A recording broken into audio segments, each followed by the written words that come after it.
Hi, welcome back to the channel. Today I will review Philip K. Dick's novel A Scanner Darkly. When A Scanner Darkly was first published in 1977, it stood apart from Philip K. Dick's usual speculative terrain.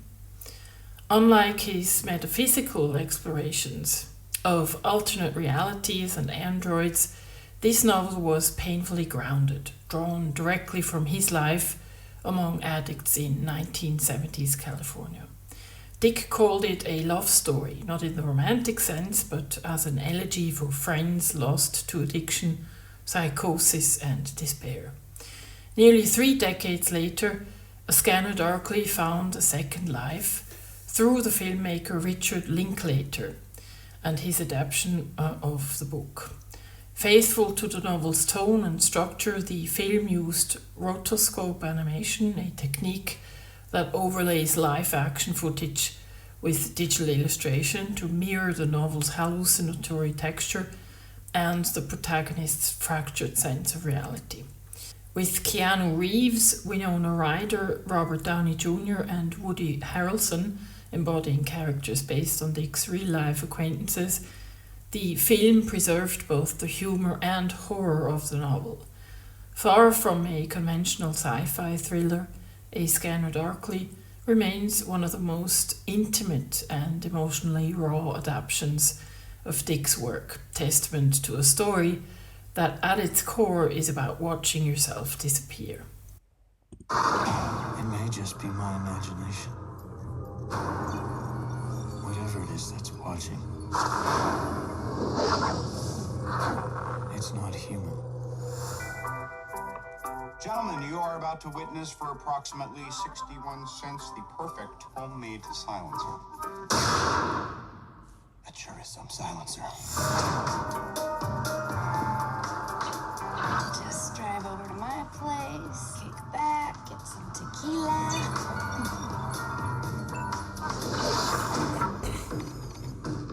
They're in my hair, on my skin. They're all over the place. This is a world getting progressively worse. Can we not agree on that? It's unnerving. Damage has taken place to the normally dominant left hemisphere, and the right hemisphere is attempting to compensate. The 2 hemispheres of my brain are competing. Yes.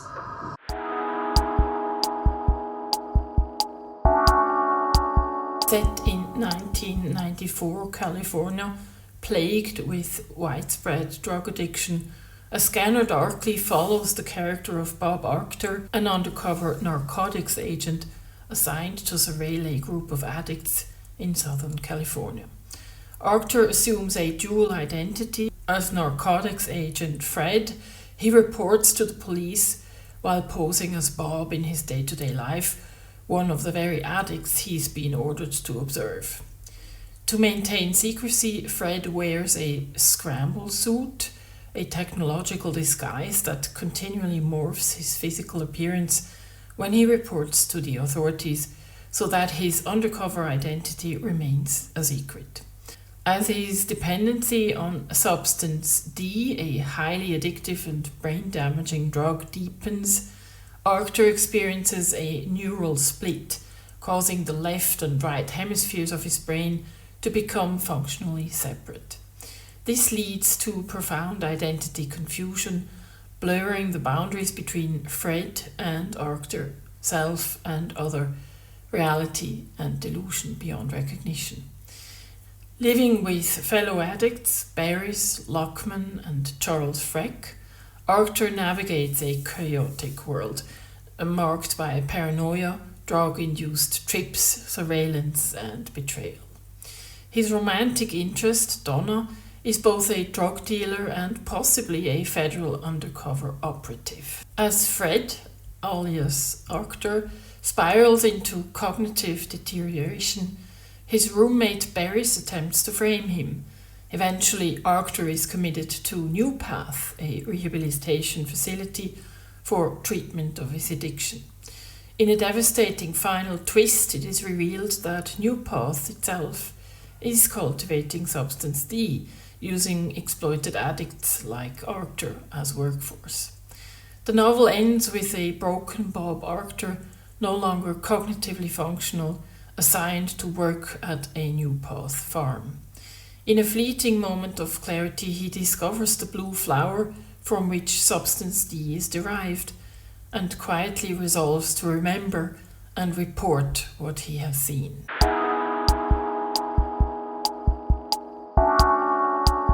In the novel, Philip K. Dick employs various literary techniques, shifting narrative voice, recursive structure, and literary allusion to depict the fragmentation of the self. Let's look at some of them in detail.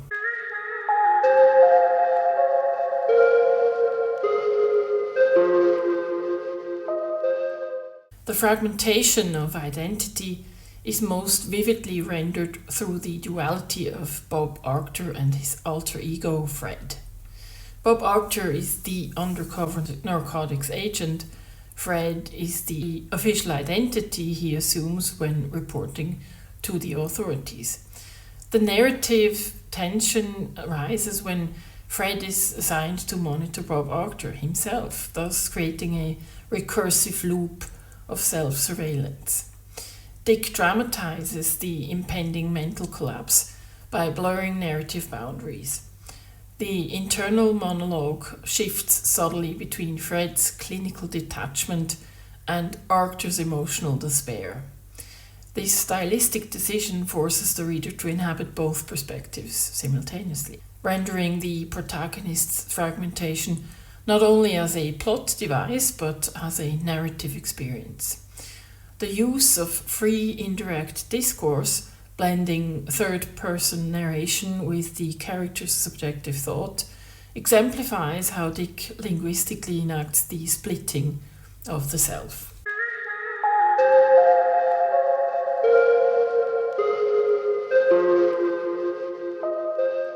Substance D, the fictional psychoactive drug at the center of the narrative, serves both as a plot mechanism and as a symbol of existential dissolution. Medically, the drug causes brain hemispheres to operate independently, leading to a literal bifurcation of the mind. Metaphysically, it destabilizes the epistemic agency of the user.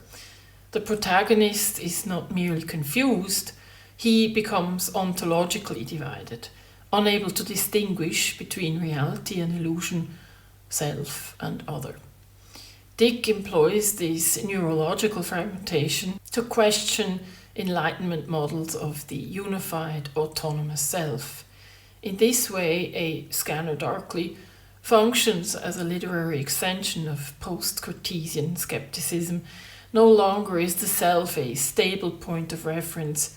Instead, identity is shown to be inherently unstable and contingent upon external forces such as surveillance, addiction, and institutional control.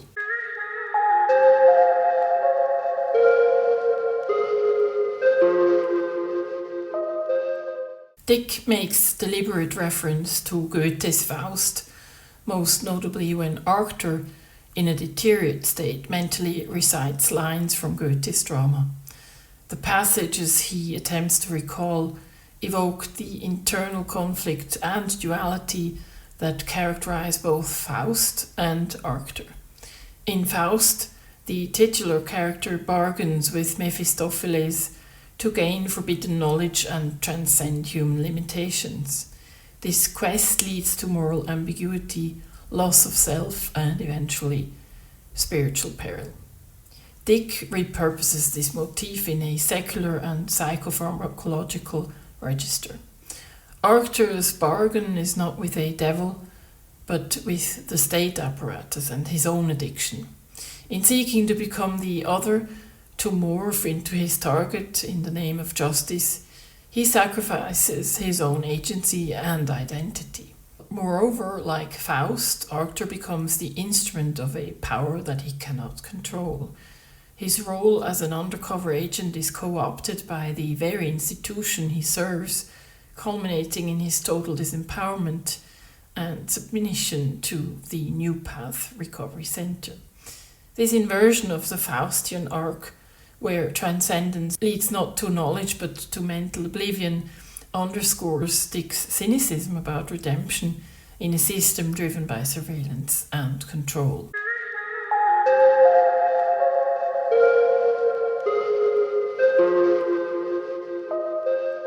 The recursive surveillance structure in A Scanner Darkly is not merely thematic.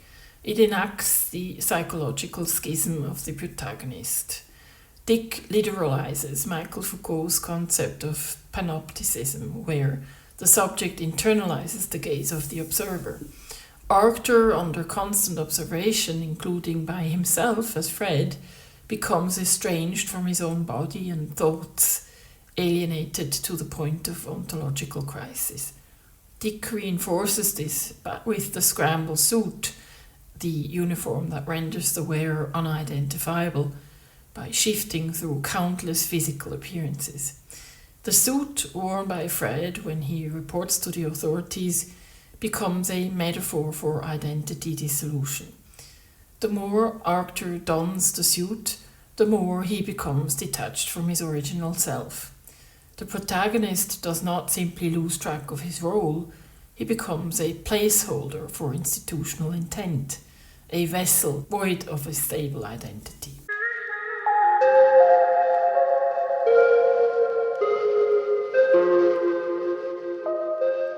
The novel is arguably his most autobiographical novel, a rare instance in which Dick fuses speculative fiction with deeply personal suffering. The novel is grounded in the drug culture of the 1970s California, a milieu in which Dick was thoroughly embedded. Like Bob Arctor, Dick surrounded himself with transient, addicted individuals. His home in Fullerton became a gathering place for those living on the margins, much like Arctor's house inhabited by Barris, Lockman and others. The semi-communal setting in the novel reflects Dick's own chaotic domestic life, where he lived among addicts and suffered burglaries, psychotic episodes, and paranoia. Substance D, though fictional, is a composite of the real drugs circulating in Dick's social world, especially amphetamines, which Dick used heavily for extended periods. The vivid portrayal of cognitive decline and neural dissociation in Arctor and Fred reflects Dick's own self-obsessed descent into amphetamine misuse and psychosis. Dick himself was admitted to Calais, a Canadian rehab facility, after a suicide attempt in the early 70s. His time there, by all accounts, was grueling. He experienced psychological torment, witnessed institutional cruelty, and left the place with lingering trauma. In the book, Arctor's stay at New Path is not redemptive. Instead, he is dehumanized, used as a disposable tool by the very organization meant to save him. This reflects Dick's own cynicism toward mental health institutions, which he saw as exploitative, hierarchical, and complicit in systems of control. His depiction of New Path is intentionally cold, medicalized, and morally ambiguous, suggesting a profound mistrust born from first-hand experience. The novel closes with a heartbreaking afterword, listing the real names of friends who were casualties, quote-unquote, of drug addiction. Dick's phrasing, "these were some of them, there were so many," underscores that the book is not merely inspired by real people, it is a memorial. Each character in the narrative, Barris, Freck, Donna, is modelled on someone from Dick's own life. This blending of real figures with fictional roles imbued the novel with emotional authenticity. Unlike Dick's earlier metaphysical works, A Scanner Darkly is rooted in grief and remembrance, a desperate attempt to make sense of a lost generation.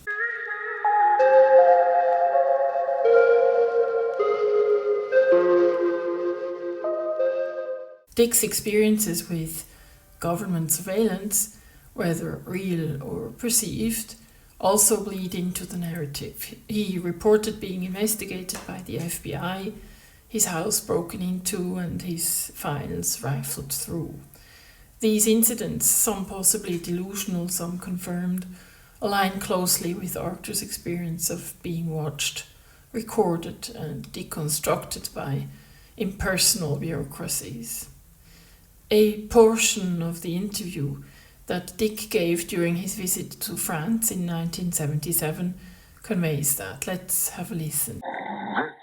This attitude of mine shows up in my recent novel, A Scanner Darkly, where a narcotics agent winds up reporting on himself, turning over information on himself to his higher up. The paranoia of the Nixon period was so great by the government and also by the counterculture, the Berkeley people. Anybody like me who grew up and was part of the Berkeley counterculture became a marked man during the Nixon administration. It is impossible to tell how much of our fears were justified. I mean, there were illegal entries. My house was broken into. My files were blown open. My papers were stolen. We never found out who did it. My attorney said it was the government. There was no doubt that it was the government. But what they were looking for, I don't know. What they thought I was doing, I don't know. I don't even know if it was the government. But there were many such illegal entries, and an experience like that tends to make you very paranoid, you know, that you are suspected of some crime. But like in Kafka's The Trial, they never told me what it was I had done. They just told me I was a crusader, and they didn't have any need for crusaders. And the fact that I was an intellectual and a writer only made me more suspicious in their eyes. Dick's own feelings of cognitive fragmentation, particularly after his alleged series of mystical experiences in 1974, the so-called 2-3-74 events, found embryonic form in the Arctor and Fred split. Though A Scanner Darkly predates his full engagement with Gnostic themes, it is a crucial transitional work where Dick begins to write himself not only as an observer of collapse, but as its embodiment.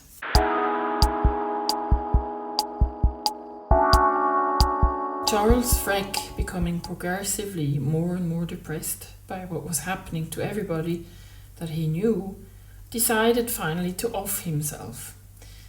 There was no problem in the circles where he hung out in putting an end to yourself. You just bought into a large quantity of Reds and took them with some cheap wine late at night, with the phone off the hook so no one would interrupt you. The planning part had to do with the artifacts you wanted found on you by later archaeologists, so they'd know from which stratum you came, and also could piece together where your head had been at the time you did it. He spent several days deciding on the artifacts, much longer than he had spent deciding to kill himself, and approximately the same time required to get that many Reds.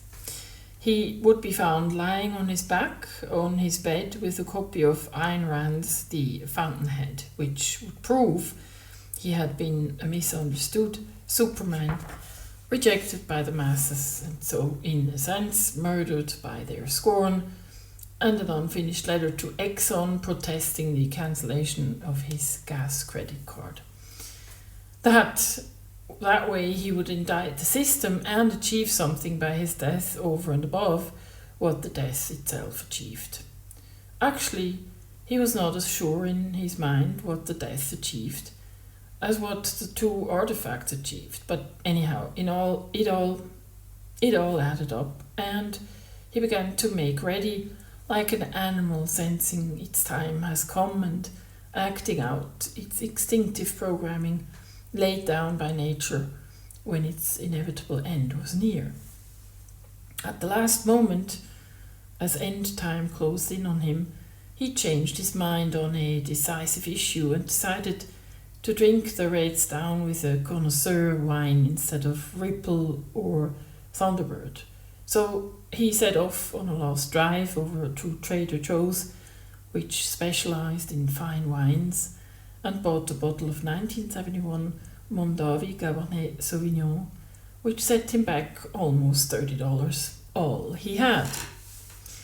Back home again, he uncorked the wine, let it breathe, drank a few glasses of it, spent a few minutes contemplating his favorite page of the illustrated picture book of sex, which showed the girl on top, then placed the plastic bag of Reds beside his body, lay down with the Ayn Rand book and unfinished protest letter to Exxon, tried to think of something meaningful, but could not, although he kept remembering the girl being on top, and then with a glass of the Cabernet Sauvignon, gulped down all the Reds at once. After that, the deed being done, he lay back, the Ayn Rand book and letter on his chest, and waited. However, he had been burned. The capsules were not barbiturates as represented. They were some kind of kinky psychedelics of a type he had never dropped before, probably a mixture and new on the market. Instead of quietly suffocating, Charles Freck began to hallucinate.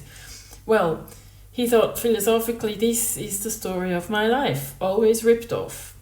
He had to face the fact, considering how many of the capsules he had swallowed, that he was in for some trip.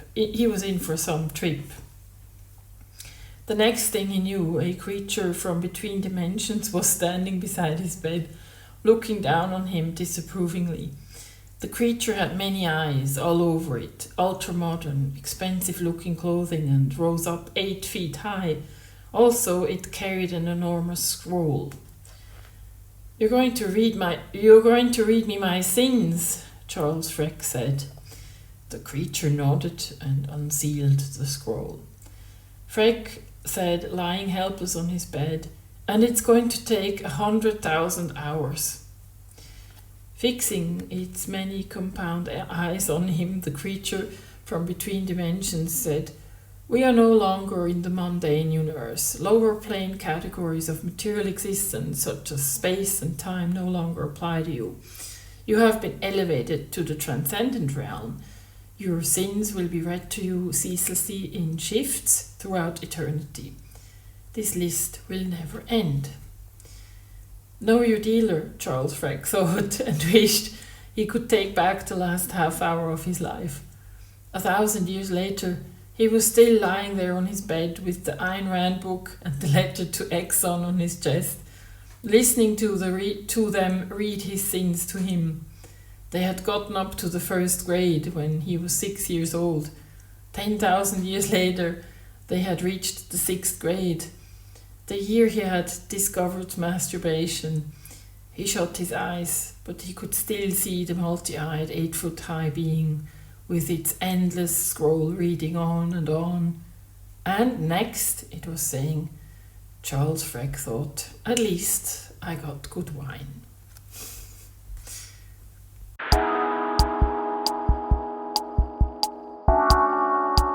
A Scanner Darkly is perhaps best read as auto-fiction, where Dick masks lived experience in the veneer of science fiction to produce a layered elegy. It is a confession without absolution, a diagnosis without cure.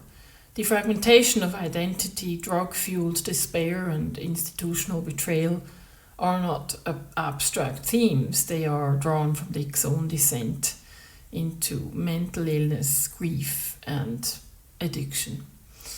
In writing A Scanner Darkly, Dick was not simply constructing a dystopia, he was chronicling the emotional and cognitive wreckage of a life lived too close to the edge.